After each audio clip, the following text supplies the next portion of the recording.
Hey, Hound Dogs, I'm David Hankins, I'm Paul Hankins. and you're on the air with Power Squared. Tonight, our guest is Scott Lost, whom we met at this recent WonderCon. You were in the table next to us. I forgot what the booth number was, 404 or 6 or something. Four, I think. Yeah, okay. Yeah. And you were sharing a booth with Keith Foster. Yes. So, welcome to On the Air with Power Squared. Thank you. So, you're an artist, comic book artist, right? Yep, I am the creator and artist of The Second Shift, Wander's Mill, Sonda, Paradise Hills, and Granite for the Accidental Aliens. And I am dabbling on the writing side of it. I do team up with Keith Foster quite a bit when we do conventions. We usually split booths and stuff like that. And we actually do a podcast called Making Comics. And it's a process podcast where we tackle the comics making experience from two different views. Him being a writer and me being an artist. But we've been doing it for about, I think this is our 5th year going in. And so it's great because I get to learn a lot about writing and he gets to learn about art. So I've been doing more dabbling on the writing side as of late, but still obviously keeping up with the art, doing the interiors on my books and stuff like that. But yeah, dabbling in on the writer side a little bit. Okay. When did you discover that you wanted to be an artist? When I was a little kid, I think like 4th or 5th grade, one of my buddies, one of my classmates, he got a bunch of comics from his uncle, and his uncle being Will Sportaccio, who is a very famous artist for Marvel Comics back in the day, and then Wet Works for Image Comics later on, and he used to draw X-Men, stuff like that. Huh. And so, they get comp books and all of those things. And so he was visiting one day, and he gave my classmate a bunch of comics and brought them to class, and everyone was just super excited to check them out because I think we have experience with seeing them, back when we were kids, on spinner racks and like 7-Elevens and grocery stores and stuff like that. And but he was the first person I saw like actually had some. And so we were all looking through them, and kids, they have no kind of like, there's no censorship in kids. So they're like, I was just like, can I have one? And he kind of had this look like he didn't want to be greedy, but he didn't want to give me any of his good ones. So he gave me a Alpha Flight 23. That was my very first comic book. And it's a John Byrne cover. It's a Wendigo and Snowbird, and she is shapeshift into a Wendigo as well.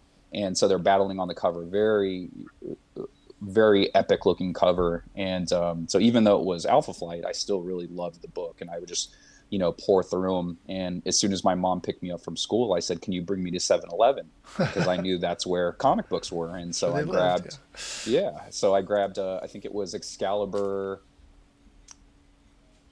like 4 or something like that. Arcade was in it, and Nightcrawler's getting kicked in the butt, and there's a blonde girl who looks like Alice from Alice in Wonderland.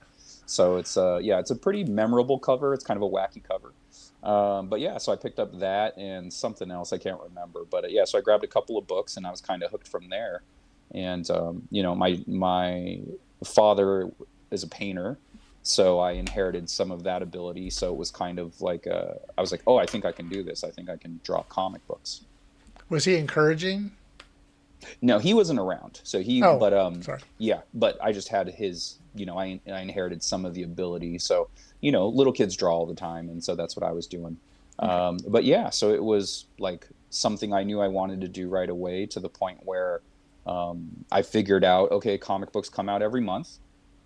And I counted the pages. So I was like, okay, there's like, back in the day, I think there was like 23, 24 pages of interior art.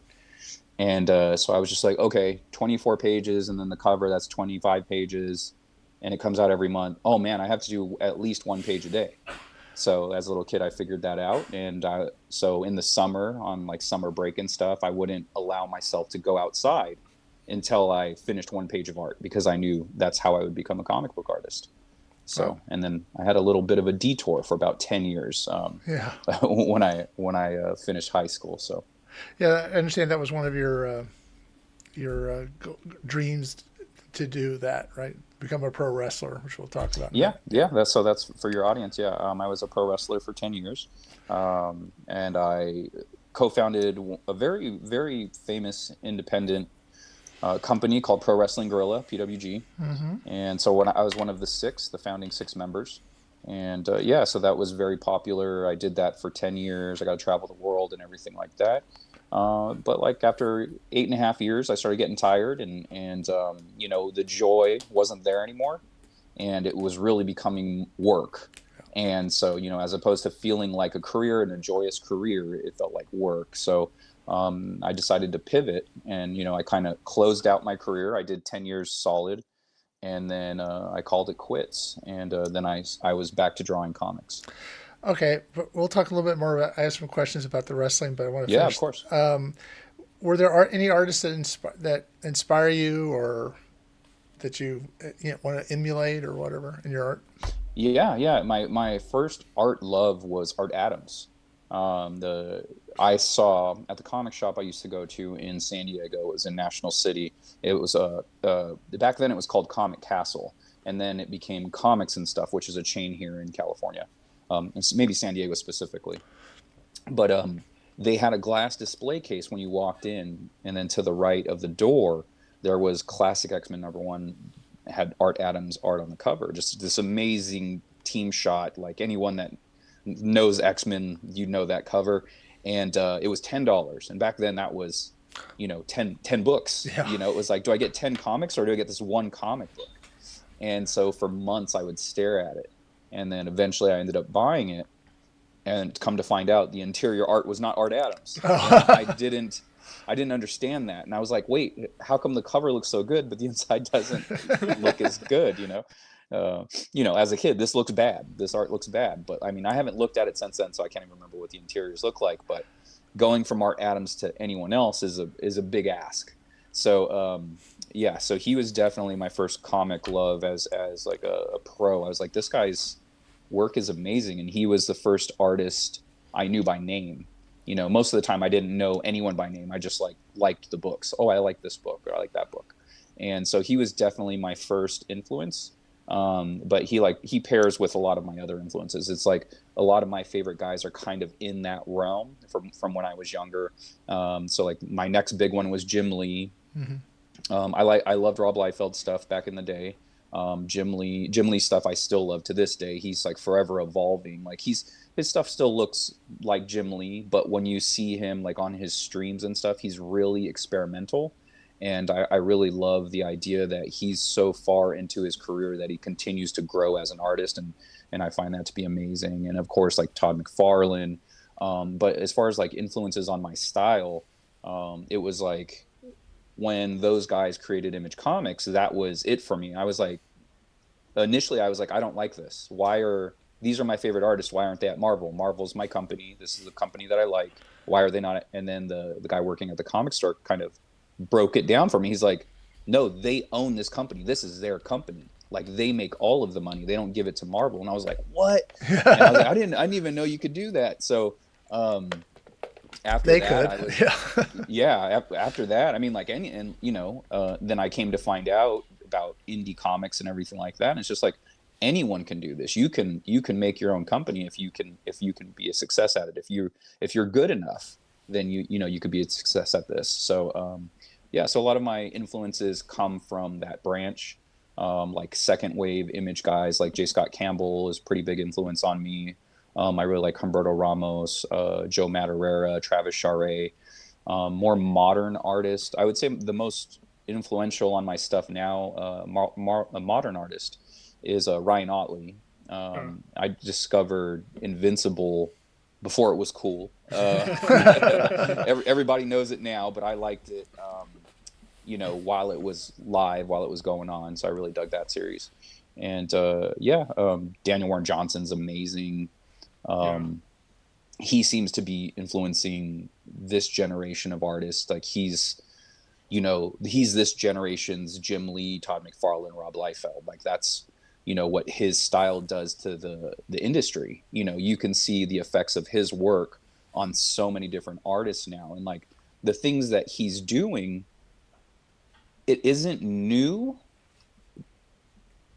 to the world, but it's new. It seems to be more new to the States because a lot of the techniques that he's using, and granted, he's doing them in his own way. These are techniques that you would see in Japan in manga and anime and stuff like that. And he's taking that technique and like making it his own. And it's just like now it's exploding in everyone's mind, and they're just totally influenced by what he's doing, and they're incorporating into their stuff.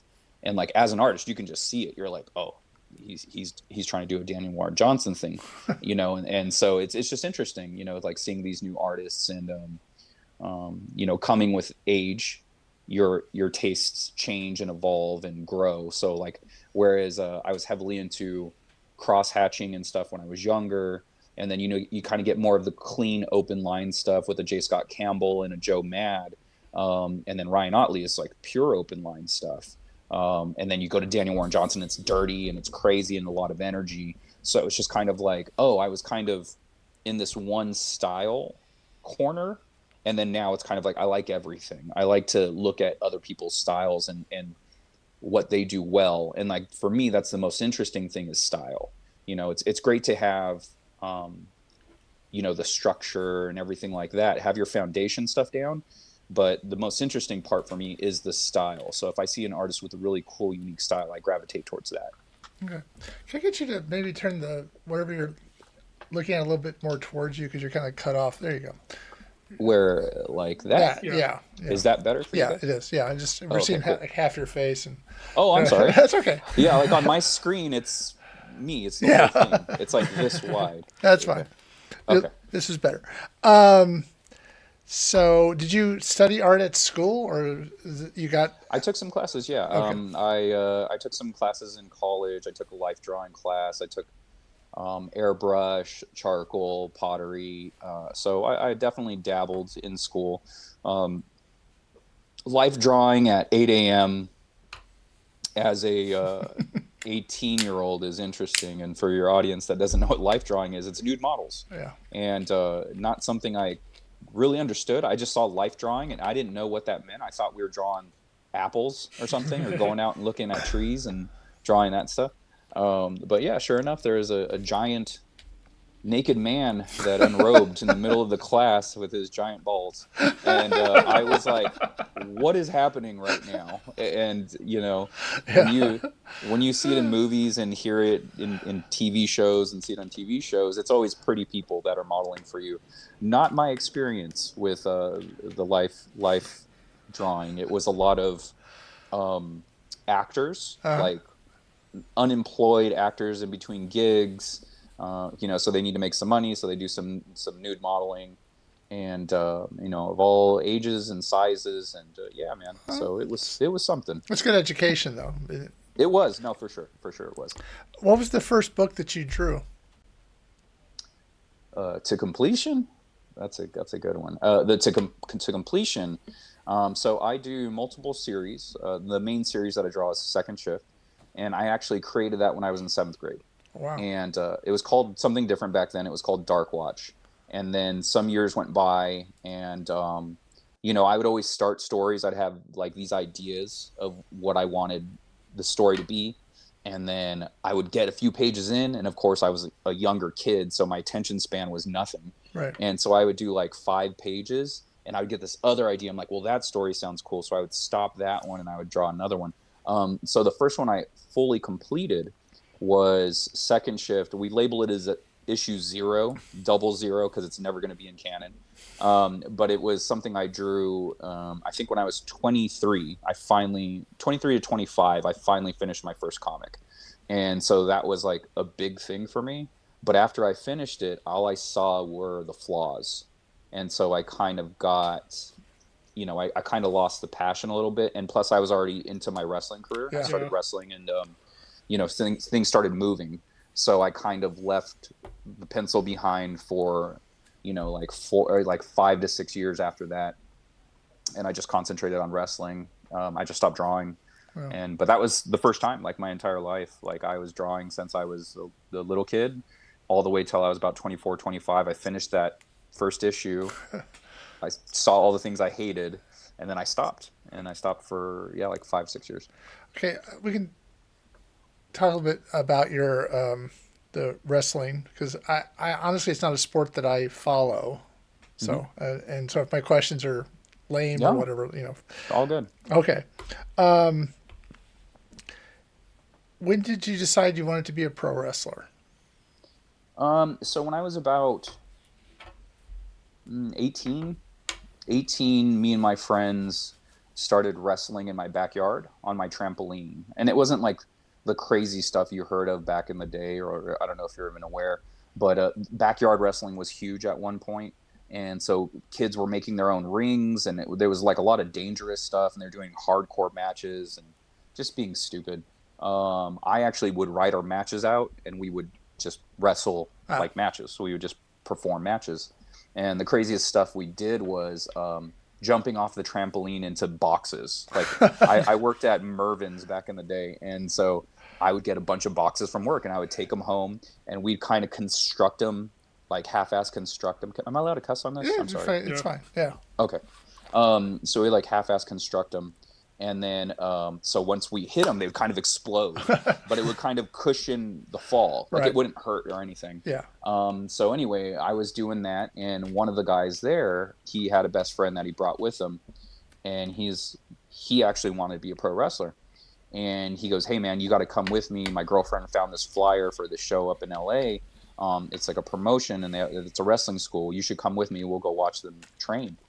And I said, okay. So we went, and it was a bunch of guys our size. Like I'm 5'9", he was 5'7.5", maybe. And so it was a bunch of guys our size, and we're like, oh man, we can actually do this. Those guys are our size. We can actually do this. So yeah, so we started training like straight away after that. And within 5 months, they had us performing matches already, because we picked it up really fast. Like we were, like not to be conceited, but we were the best in the class. And so it's factual. It's not bragging if it's true. It is correct, because we were the only ones that made it out of that class. No one else did. And there was like 20 of us, and that's a lot. That's a lot of students for one class, for a wrestling class. And so we were the only ones that made it. And no, I think there was actually one or two guys that performed, but they didn't last longer than a year. It seemed like I think they were done after a couple of years. So, but yeah, that's how it all came about. Was there a pro wrestler or wrestlers that you looked up to, admired, or wanted to emulate, or is it sort of the same art question? But Yeah, yeah, definitely. Bret Hart. Bret Hart was my favorite guy. He was just this technical wrestler. He looked cool.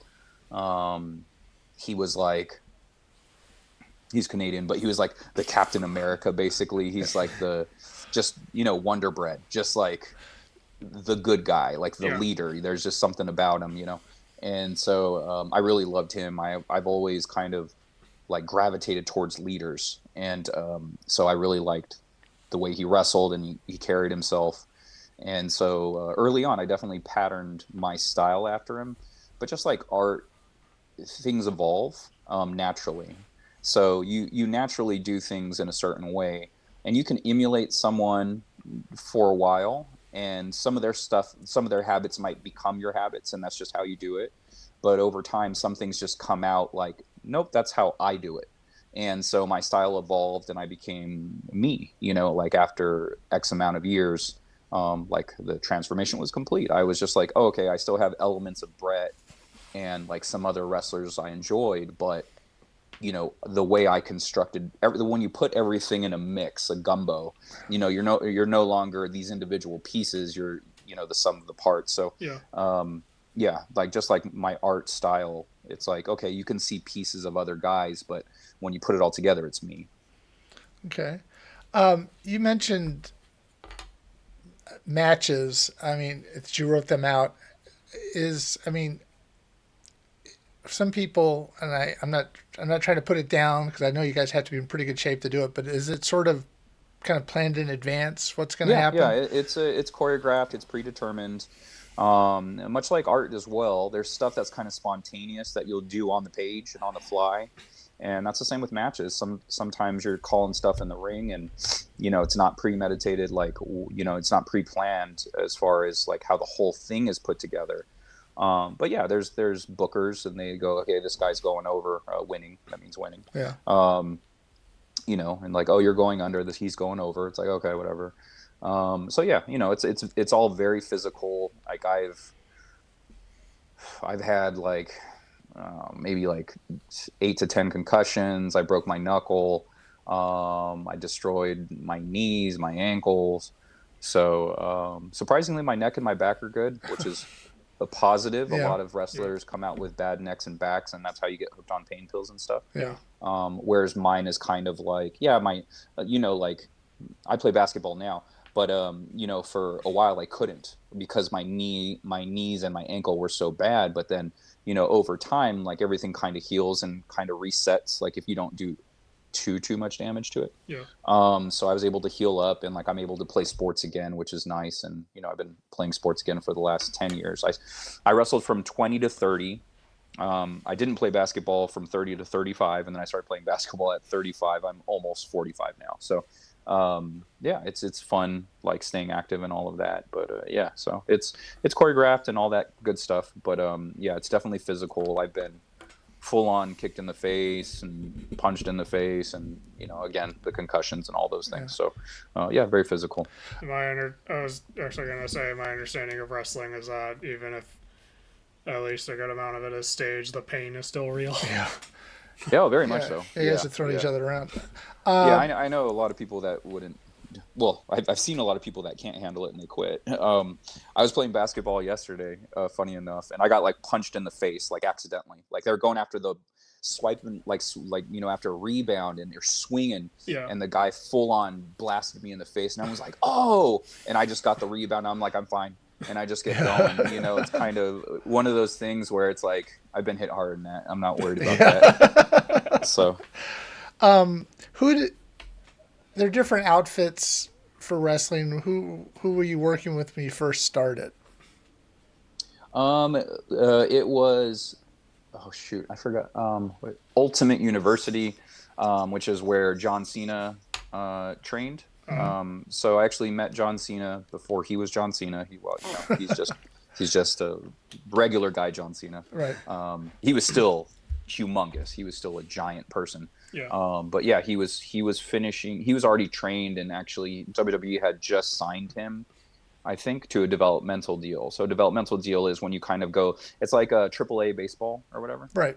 Or is it double A or triple A or whatever it is? Well, the farm system, right? Right. So they put you in the farm system. So he got signed on for a developmental deal, and then he was brought up. I think 6 months later, he was on TV. So I was around him for a couple of months while I was training. Complete nobody to him because I was just training. I wasn't me yet. So, yeah, he was cool. And a couple of other famous people came from there. So. So you mentioned earlier that you started Pro Wrestling Guerrilla, a professional wrestling promotion or federation, as I believe they're called. Yeah, promotion. Based out of LA, along with some other people, Disco Machine, Excalibur, Joey Ryan, Super Dragon, and Top Gun Tower. Yes, yeah. See? Wikipedia is a great thing. What made you do that? Well, we were looking for more places to work more than anything. Like there's a bunch of small indie promotions all over Southern California. And so we would wrestle at all of them. And then for a short period, promotions kept dying. Someone would start a new show. They would run 2 to 3 times or something like that. They'd realize there's not money in this, and then they would stop, and so that would happen a lot. And so we kind of I had this idea initially. I didn't realize that I was the basis for PWG until later on. Or maybe I just forgot, but I hit some of the guys up. I was like, hey, there was this venue that you could rent out. Backyard companies would always rent it out. So, talking about earlier, backyard wrestlers. So backyard wrestlers are people that aren't trained. They're just see what happens on TV, and they think they can just do it in the ring. Yeah. So they're not being trained at all. So they're hurting themselves. So backyard venue or promotions, they would rent out this particular venue, and it was relatively cheap to rent out. And so I hit up some of the guys. I was like, hey, what do you think? Like, maybe we rent this out and then with all of the money, then we can distribute evenly amongst everybody. Like, because like much like in comics, in anything, there's a pecking order. It's like how talented you are is the more money you make. And so I kind of wanted to get rid of that, and I wanted to just like have everyone on the show make the same amount of money. And so I was like, hey, we can do this. We'll pay for all the ticket sales. We'll pay the venue, and then we'll pay ourselves, right? And then like everyone was like, yeah, that sounds cool. It never happened for whatever reason. But then a short while later, that's when these other guys are like, hey, we want to start a promotion with you, and it became PWG. And so that was kind of like we just wanted more places to work, and that's how it all started. But it got really popular right away. Like we had a big following straight away because of who created it. The six people you mentioned were really famous not famous, but I guess indie famous on the SoCal scene. Right. And some of them were indie famous in the wrestling world in general.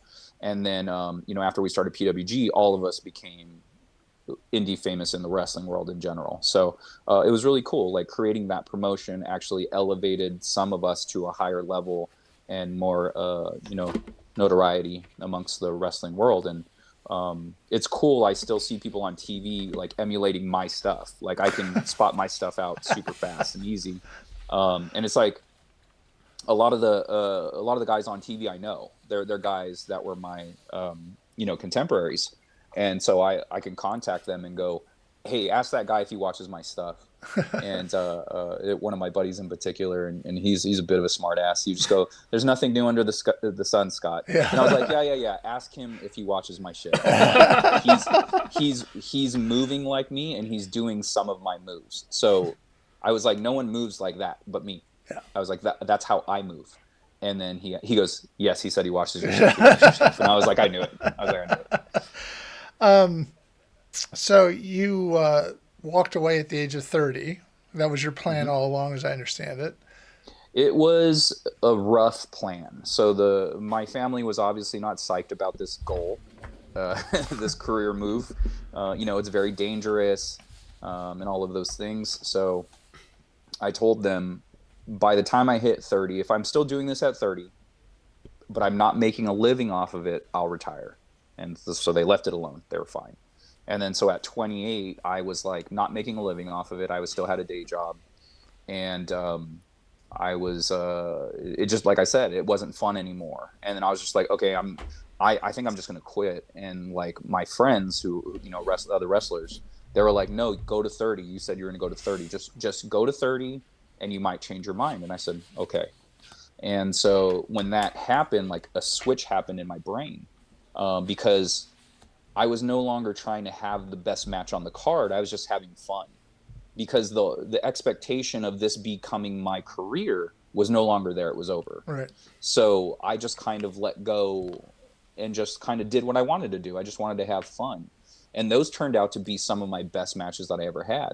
And so when I retired at 30, I kept that attitude, and I kept it with comic books. It's like, just do what you want to do. Just have fun. Don't have this expectation that this is going to be your career. Have this be fun while you're doing it, So, making comics is great, and I love doing it, but I do freelance and stuff to stay afloat and all of those things. So, but when you have shows like WonderCon that underperform, you're just like, ugh, like you kind of feel it a little more because you're making your bread off of it. Yeah. Yeah. But it was, not the first plan. Am I still in the shot? Sorry. Yeah. Yeah. Now you are. Yeah. So it wasn't the first plan to retire at 30, but that was the backup plan. If it wasn't working out, then that's when you're going to stop it. And so I did. Okay. Was it hard to walk away? I guess not. No, not at all. It became harder towards the end, because it was fun again. And I lost the love at 28 and a half, and I found it again by 30. And I was like, oh, I'm really starting to enjoy this again. But I also, part of me had already let go. So there was a little bit was like, man, this was a good time. I wish I was doing it this way the whole time. But also when I had my last match, there was definitely this relief. And, life became a bit easier and a little more fun after that. So you would have a day job and then go wrestle? Yeah, yeah. Was that weird? Most I mean, what are you doing this weekend? I'm gonna go in the ring. I mean, my work would always know, like if I had a different job or whatever, like towards the end, like like it was one job, and so um, they knew, and it was cool to them. They all thought it was cool, and the way you went about asking me if it's real or not was much more nice than the way some people would say it, and Why do you you want to know offend? no, you did it quite well. And other people don't. They don't think that way, and they just want to say what they want to say. And I'll go, well, I could punch you in the face if you want. You can tell me if it's fake or not. And I'm like, let me know. Yeah. Like, let me know if that's what you want to do, and then we can find out if it's real or not. And when I was, back then, I was a little more protective of it.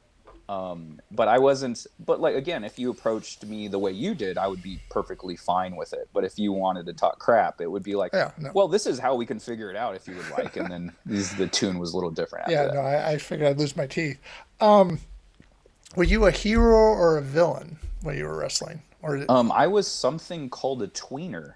A tweener is like an anti-hero, like a vigilante almost. Okay. Like yeah, it's like I was a bad guy, but I was a bad guy that got cheered for a lot because the way I wrestled was very pretty. I was very innovative. I had really cool moves. I had a really cool move set.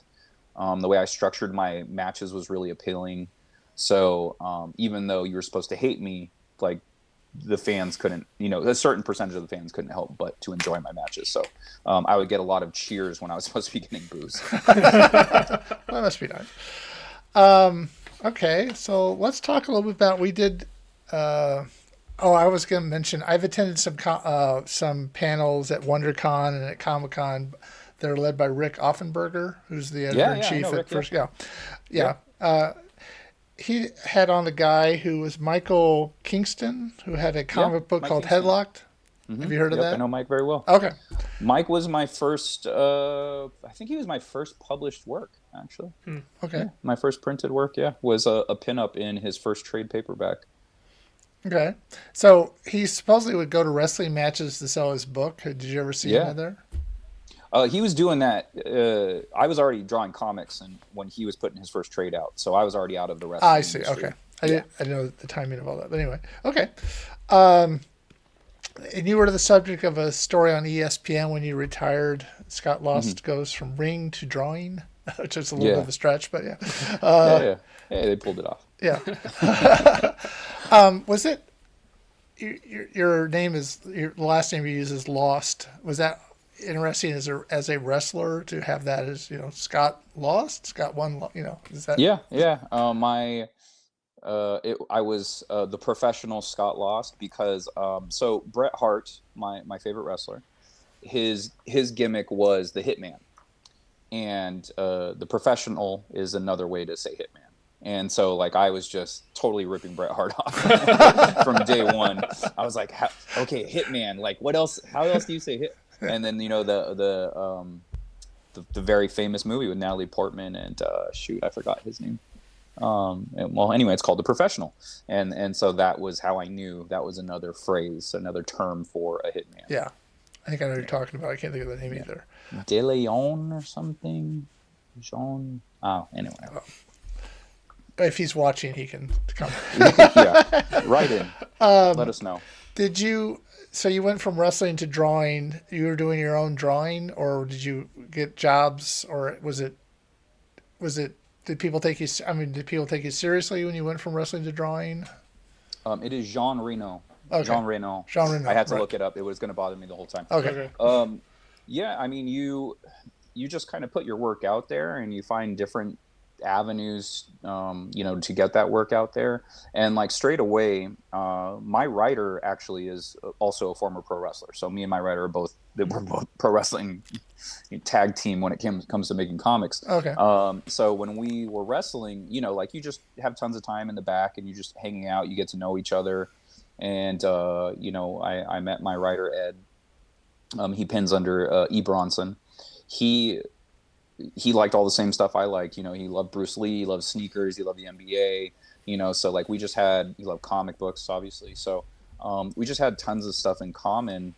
And there's this other guy we knew, and he also proclaimed himself a writer.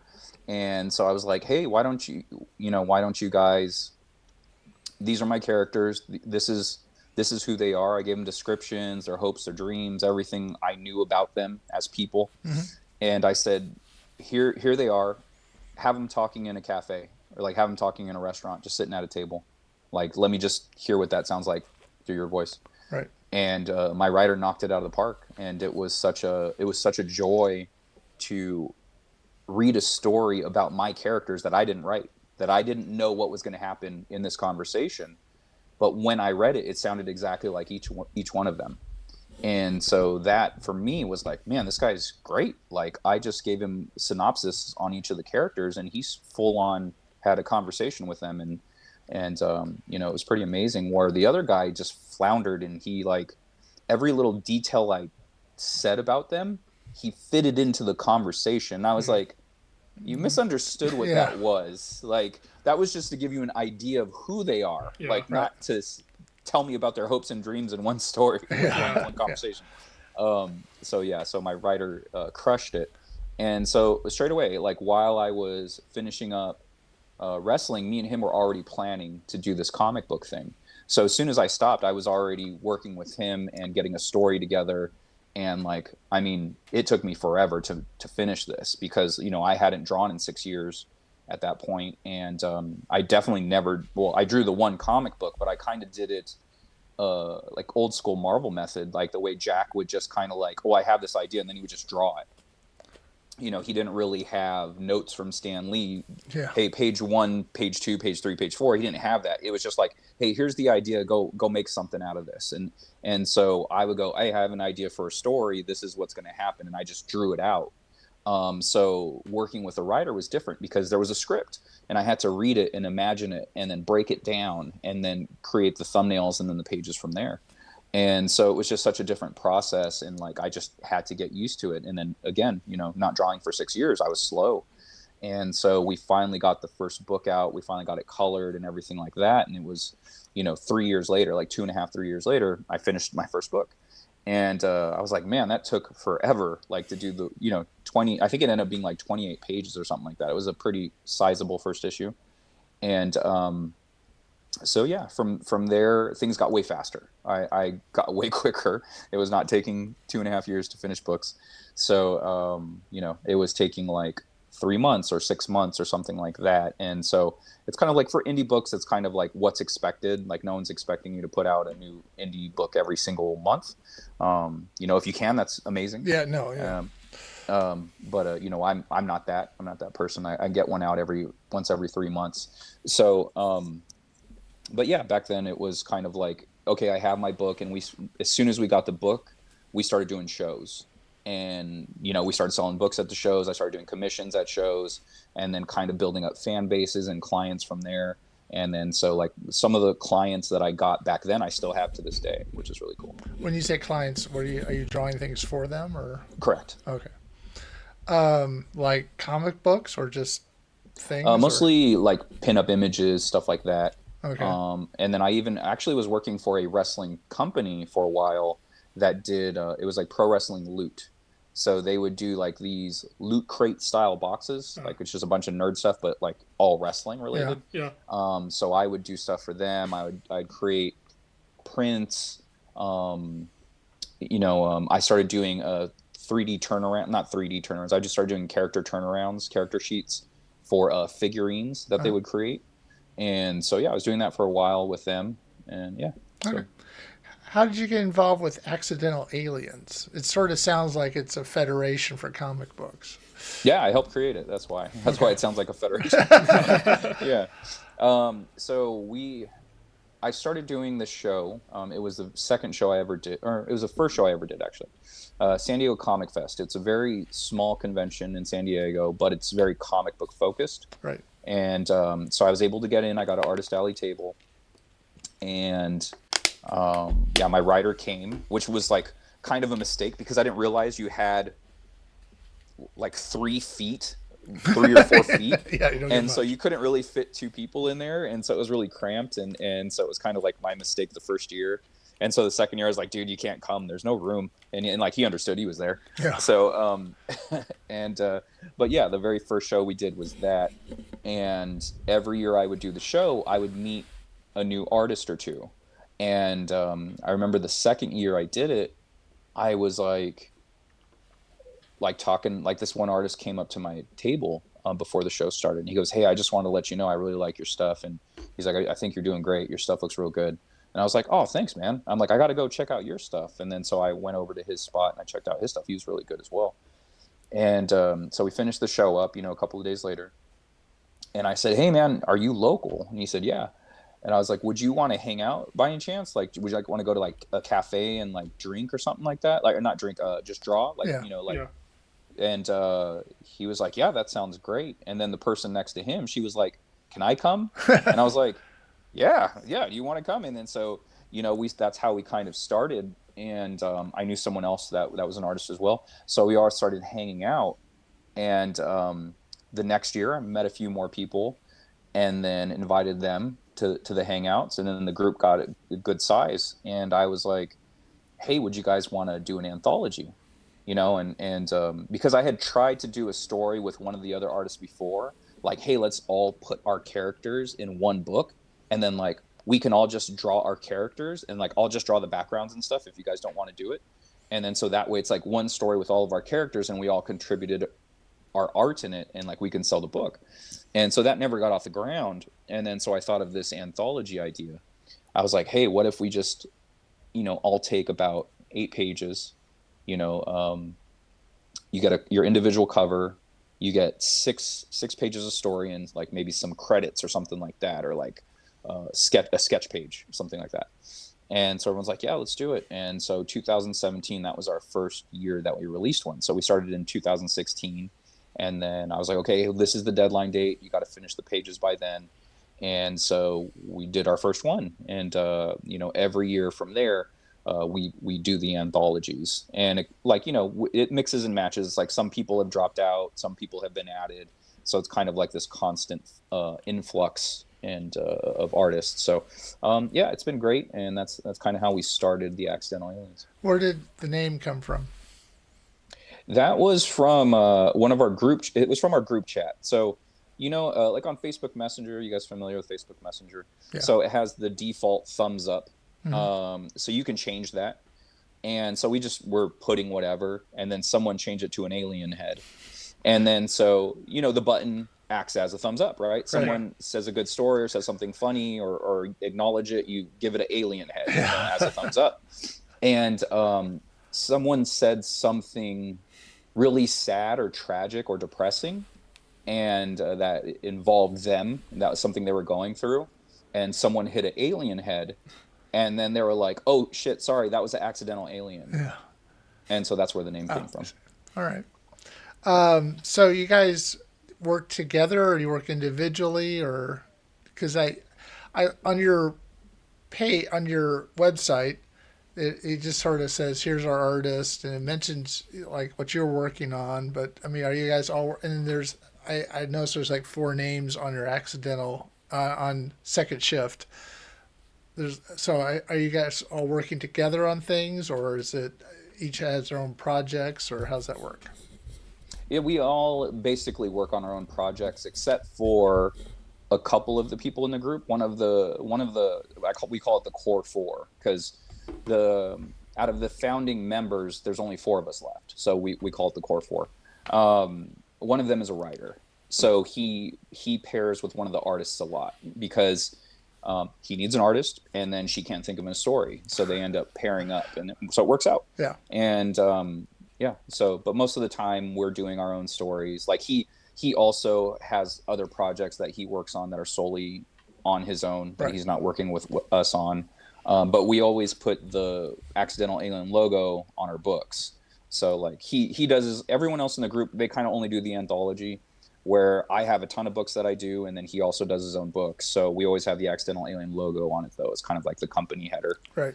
So tell us a little bit about Second Shift, which sounds interesting. These are well, what the description was: when evil incarnate tears through San Diego, four fledgling superheroes band together to stop him. Yeah, that's from the first trade. Oh, So the quick pitch on Second Shift is minimum wage superheroes. okay. So yeah, so that's why it's called Second Shift, because they all have day jobs, and then they're superheroes at night. Kind of like me when I was wrestling. It was like, you do this during the day, and then you put on the spandex and you go fight. So Second Shift is minimum wage superheroes. It's four people in a 3-bedroom apartment. They don't have a Batmobile. They have a beater van that they go around in. But it's more like it's a little misleading. That's the line I tell people: minimum wage superheroes at shows, because it's the quickest way to sell the book. Right. Because people assume, oh, they probably get paid minimum wage to do superheroing, and it's just like, I'll let you believe that. Like, I won't expand upon it, because I found, and this is something I was going to start talking to you about a little bit before we started recording, was like at shows. I've been doing this for so long. I've been working shows for so long that you learn tricks of the trade and like what works and what doesn't work. And the thing that I learned over the years is selling a superhero book to the audience is really hard, because people, if you want superheroes, you go to the big two, that's what you want. That's what most people want. So the more I talk about the book, the less interested they are in picking it up. But I found when I say minimum wage superheroes, their faces light up. They get very excited. And so and when I used to see that, I would expand upon it, and then their faces would get a little not as excited, because it's not what they visioned in their mind was something else. And so I realized I should just stop talking, because there's a chance, number one, that they won't buy the book. And the goal is to get them to buy the book. Number one, you're at a show, you want to make money. Number two, hopefully you believe in your story. And the hope is, even though the elevator pitch that I gave them was not what they were expecting, the hope is that they enjoyed the book so much that they do want to come back and read the next one. Yeah. Oh, that wasn't what I expected, but I really like that a lot. That's the hope. So that's Second Shift. Yeah. Okay. We were, as I said, we were trying to pick up some. Your booth partner was really good about opening up his book and showing people pages. Yes. And I heard that on your WonderCon recap. Yeah. That's right. Yeah. And that was I even got out an issue just in case this ever came up, and had somebody come over and ask about too much about the book. And then the Dope Cat guy was, hey, pull it back a little bit. Hey, can I tell you about my book? Which was a good idea. I just didn't think business cards were big enough to pull them out of their hands. Yeah, but there's a lot of tactics in that way. And so, like, listening to that episode, there's the one thing, I mean, like, because you guys said you've done a few shows, it sounds like. It doesn't sound like you've done an overabundance of shows. No, we have not. Okay.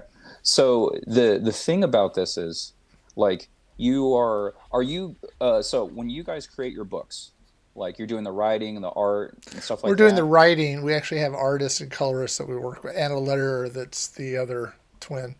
Trevor does the lettering. And he and I do most of the writing, though Trevor's written an issue by himself, and you've written a couple of issues by yourself. Yeah. And we had an artist for 16 issues or something who left, and so we've been using other people. 16 is pretty good, though. Like, the fact that you actually had an artist consistent for 16 issues is pretty strong. Yeah, we were lucky on the indie scene. Shoot, even in the mainstream, that's strong. Like, you usually don't see. It's usually like an artist will show up for 3 to 6 issues and then they're out. Yeah. So 16 is pretty solid. Well, we still use her occasionally for other things as well. So I mean, she didn't walk away. In the tree, part of the tree. She's still around, and we're actually going to do a show with her tomorrow. Book club thing we're going to do. So she's still around, but she wanted to try something else, so we let her go. Or she left, I should say. And then so we just going through we have artists and colorists that we work with. That happens, yeah. My buddy Keith, he's a writer, so he hires artists, and that happens all the time. Whatever comes up, they get a bigger gig, or they're just not available, whatever it is. But the reason why I brought that up was me and Keith, like we say this thing where there's artist Scott and there's businessman Scott. There's writer Keith and there's businessman Keith. So it's just like, or salesman. We use salesman. So when we're at shows, we're salesmen. That's what we're there to do. So whatever, because I noticed in that episode there was like this hesitation towards using tactics to sell. Now, I think the issue is there. You're seeing yourself as the creative. You're seeing yourself as the writer. But really, Dave, you're there as the salesman. You have to sell your book no matter what it is, and so you have to figure out tactics to do that. So don't feel a way about it. That's your job in that moment. Your job isn't to write your book at the comic show. Your job is to sell the book. Right. So how can I sell this book in order to get it in the fans' hand? Because once they read it, they'll realize that they need to come back for the second volume. We actually had somebody do that, so that was. I heard. Yeah. That's what I heard. Yeah. So okay, so there's no secrets we can tell you. Yeah, I listened to that whole episode. So anything happened at that show, I know about it. You guys talked about it. We didn't say anything bad about you, so.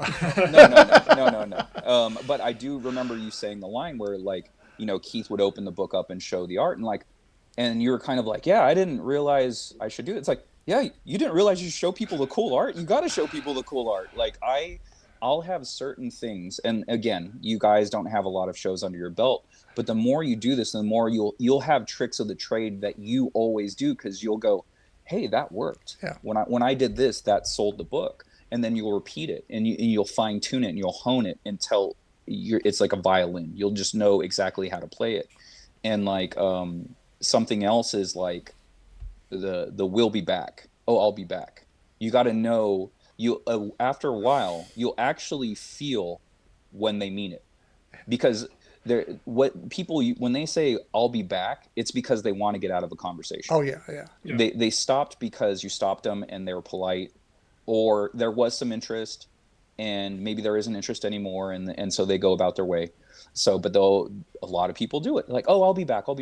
Yeah. And then so after a while you'll kind of go like, oh, they'll really be back. Like, because the way they say it and the way the interaction went, you'll learn to feel the body language, to read the body language, the tone, everything, and just kind of the interest level. But still, to this day, there'll be times where I was like, "Hey, that guy never came back. He was one of my." Could we call him?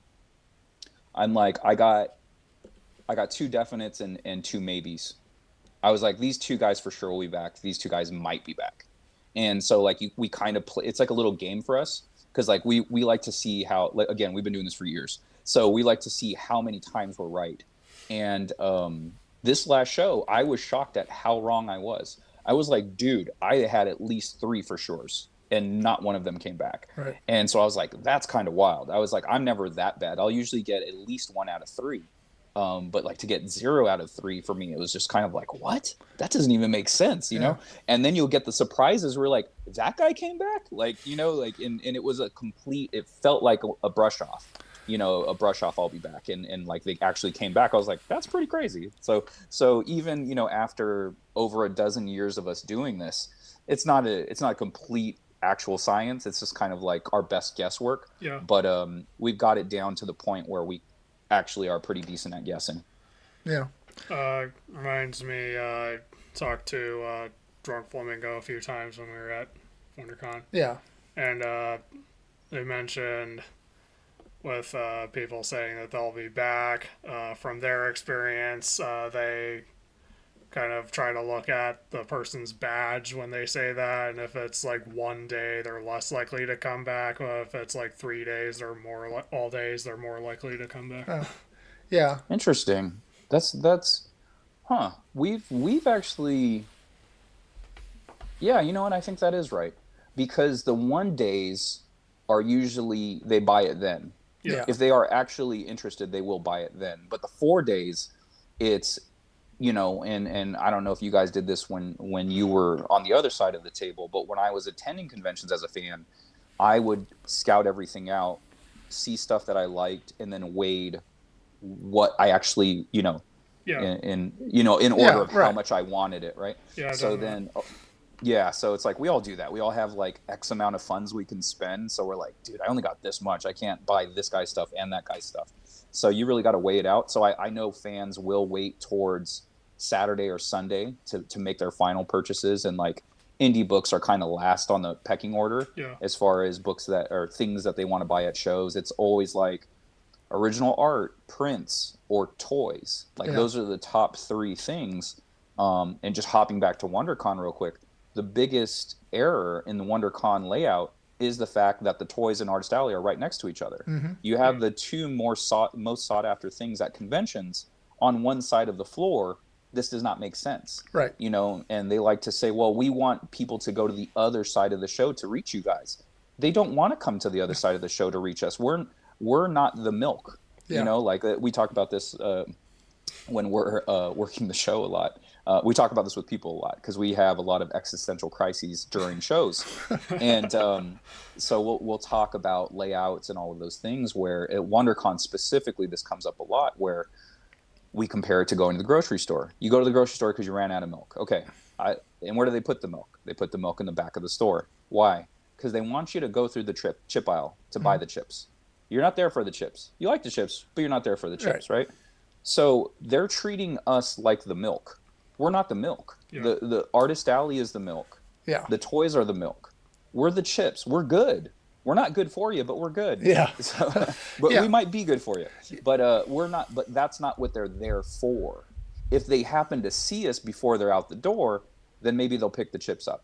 But when you put us on the back corner of the store, nowhere near the milk, no one's coming for us. No one's looking. You put the milk at the show entrance, at the store entrance. Yeah. What are we even doing here? This is a terrible layout. And like the fact that I don't know if anyone has ever complained. I'm sure there has been. Mm-hmm. The fact that WonderCon has refused to change the layout is baffling to me. Yeah. Because from my sales, like because I have my sales digitally, they're all on my phone. My sales have tracked lower and lower every single year. And it's just like, WonderCon, how are you guys not seeing this? Like, because if I'm feeling that, I know other people are feeling that as well. And, I'll talk to other people around. Like, I talked to you guys at the show. I talked to a few other people. I talked to Mike from Dope Cat, a couple other people I know there. And the sales were down all around. And so it's kind of like, granted, stuff in our country isn't going so great right now. People have less money to spend. That's one element of it. But this layout isn't helping. It's not helping. Now, we talked to some people at the show. I can butcher his last name, Eric Arriaga. Eric Arriaga. I know him. Okay. Yeah. And you guys mentioned him on the WonderCon. I'm like, oh, I know Eric. Yeah. You mentioned Mike. I was like, I know Mike. I was like, oh, these guys know. You guys also mentioned Don Wynn. Yeah. Right. Yeah. So we don't. Comics. Yeah. But he has been complaining every year to WonderCon about this, how they have it set up. Where he said he was going to give them a layout with Artist Alley and Small Press being next to each other, not this. But you're right, people don't come to the third room. If they, I've already got the stuff I'm looking for. Yeah. Even Steven Silver. I mentioned this in the other podcast, but even Steven Silver and Artist Alley thinks that Artist Alley and Small Press should be next to each other. Of course it should be. It makes the most sense. I mean, Keith had, for the last couple of years, this was the first year he had an artist in Artist Alley that worked on his books. And so we're in the boonies. And so if someone picked up his book, he would go, okay, well, if you go all the way to the other side where Artist Alley is, my artist that drew this, he's over there and he'll sign it for you. And they're like, oh, okay. And then so they have to hike all the way back to the other side of the show. Right. It's just like, this doesn't even make any sense, And like, we need the overflow. Small Press specifically needs the overflow of Artist Alley. We need people to wander into Small Press going like, oh, where am I at? What is this? You know, and then you could, pitch them on the books. Yeah. And whereas we're next to Funko, and it's like Funko people are not Small Press people. No. They're not looking for independent comics. They're looking for their toys. Yeah. They want their special, lucrative, exclusive toy, and then they're going to buy that. And then they're going to leave our side. They're not hanging out on our side. That's not what's happening over there. So, and even if they are hanging out, they're not looking at our comics. That's not what they're there for. And it's like, it's not their fault. it's like, I get it. I used to collect toys too, and I didn't want to buy comics back then when I was, maybe I did, but it's like, I get it. Not all toy people are comic people or indie comic specific people. So, Yeah. WonderCon just has to do better, and it's just like, this layout's been going on forever, and they still haven't fixed it, and I don't know what the problem is. Yeah, and they don't appear to want to fix it. But Yeah. yeah, this was our first time to actually we did LA Comic Con last year and we did WonderCon this year, and we would definitely not do LA Comic Con again because that was people, I don't know, it just wasn't a good I heard it was bad. yeah. I heard it was bad. And it's like twice as much for a table as it is for WonderCon. Ooh. Yeah. That's actually why I stopped doing it. They kind of priced me out of the market. They were the first people to raise Artist Alley tables to 3 or 350, and the average around that time was 2.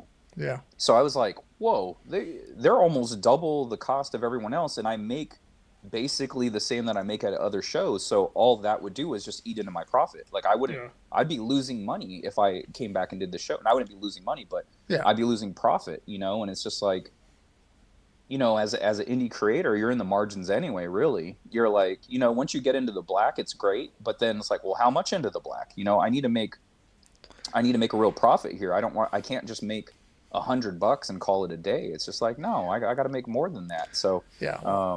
yeah. $100 a day would have been great for us. Probably the one positive of us doing LA was we got to meet certain people. Yeah, we got to meet people, and when then they show up again at WonderCon, like as he was talking about, Drunk Flamingo is next to us. It's a different kind of book they do. Yeah.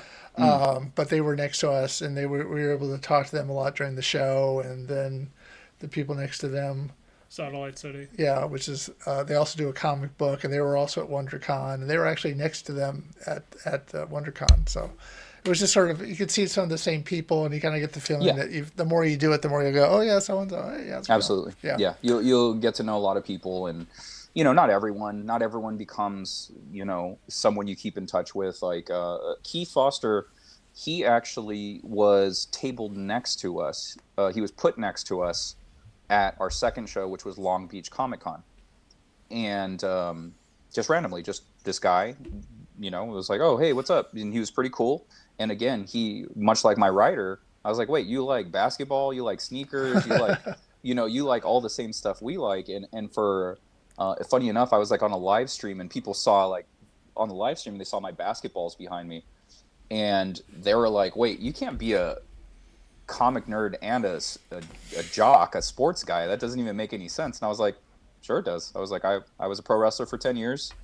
I watched basketball when I was a little kid. I've liked comics since I was a little kid. Yeah. I was like, pro wrestling is athletics mixed with superheroing. Yeah. So why can't you be both? And they kind of had nothing to say after that. But anyway, like, after we tabled next to him, like, and the fact it's true that it's a rare breed in comics where you're a sports guy and a comics guy. So meeting Keith was like, oh shit, like, are there a lot of us out here? Turns out no, there is not a lot of us. But we did stay in contact, and he's like one of my closest friends now, and it's pretty cool. And so, like, we hang out all the time, we talk all the time, and yeah, it's pretty awesome. But then like, you'll do shows where you'll be next to someone, it's like, oh, I have zero in common with this person. I probably will never speak to them again. Right. And yeah, that happens. So yeah, no, mixed bag. We had that to our other site. So we ask what is your artistic process then? Well, it depends. So if I am doing, a lot of times Ed will write the script. We'll talk about it. I'll be like, hey, for the story arc, I want it to be like 2 issues. I want it to be a 2-parter. Here's kind of like the key things that need to happen in the story, and then we'll go from there. And then so he'll write something, and I'll be like, yeah, this is great, and we'll do some tweaking here and there, and then I'll start thumbnailing, and then just keep going. Sometimes I'll ad lib when I get in there. So just like I was talking about with wrestling, sometimes stuff isn't predetermined. Like, I'm just like, oh, it'd be cool right here is if I did this. So I might add a panel or 2, or add a joke, like a physical joke that people could see. And just like little stuff like that. And then so I'll go through the issue. I'll Then do the flats. I do a lot of the flatting myself. It just saves me money, and it's kind of like it's no brainer work. It's just like coloring in a coloring book. So I'll do the flats, and then I'll send that off to my colorist, and then I do the lettering, and we also do a lot of fine tuning in the lettering stage as well because I've done those panels where I've added things, on my own. So we'll kind of have to add dialogue to that, add the joke that I was like, oh, this would be a funny joke right here, so I'll add the joke in. And then so me and my writer will go back and forth, and I'll send him the pages with like the tails on the balloons not connected, but just like so he knows who's talking and whatever. And then we'll keep fine tuning, and once we get the script where we both are good with what's happening, then I'll solidify the balloons, attach the tails and everything like that, and then get the PDF put together, and then off to the printers. Okay. Do you make a living as an artist? Freelance and comics. So like doing conventions and clients and stuff like that. What's a typical day like for you? Lots of drawing. Lots of drawing. Nap in the middle of the lunch, a walk. Like stay active. I work out, take a nap, and then more drawing. So yeah, that's the life of an artist. Okay. We ask all our guests if you read Power Squared, and it's okay if you say no. I have not. I just met you guys a couple of weeks ago. Hey, we could be on the show. We thought you might. Yeah, that's okay. We'll send you a couple of issues to get you going. Oh yeah, I'll send you guys some of my stuff too. Cool. So if someone wanted to follow you on social media, how would they do that?